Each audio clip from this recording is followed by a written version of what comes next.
Ayan o, yung kanilang patuka, practical nga naman, kaysa bumili sa commercial, gumagawa na lang po sila. Try nga natin to. Ayan o. Ganoon mo.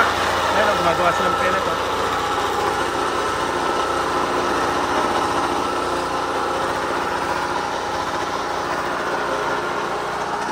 Gusto po ng mga alaga nila.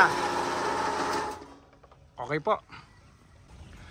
Magandang araw po mga kadiskarte. Nandito po tayo ngayon sa isang farm kung saan bumili po sa atin ng pelletizer machine. Kasi gagawa po siya ng pellet para dito sa mga alaga po niyang mga isda. At napakarami rin po niyang mga alagang mga bibe. Ayan po oh. Dami.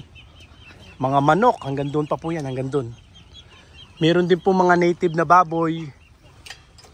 Tingnan nyo po pagka ganito po kalaki yung farm po ninyo, practical talaga meron po tayong pelletizer machine. Ayan, hinaluan lang po natin to ng konting darak tapos mga kangkong. Ayan po. Pwede po yan sa mga native na baboy. Ayan, sa mga, ayan, kagaya to, isda. Pwede rin po yan sa mga hito. Ito po yung mga bibe. Ayan o. Ang dami nilang bibi. Oh. Mamaya pakita natin paano pakain. Okay.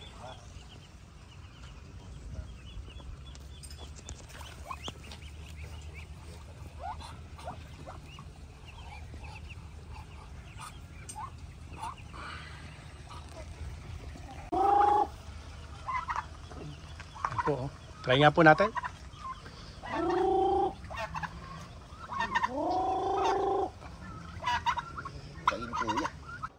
Okay po. Sa mga interesado ho, message lang po kayo.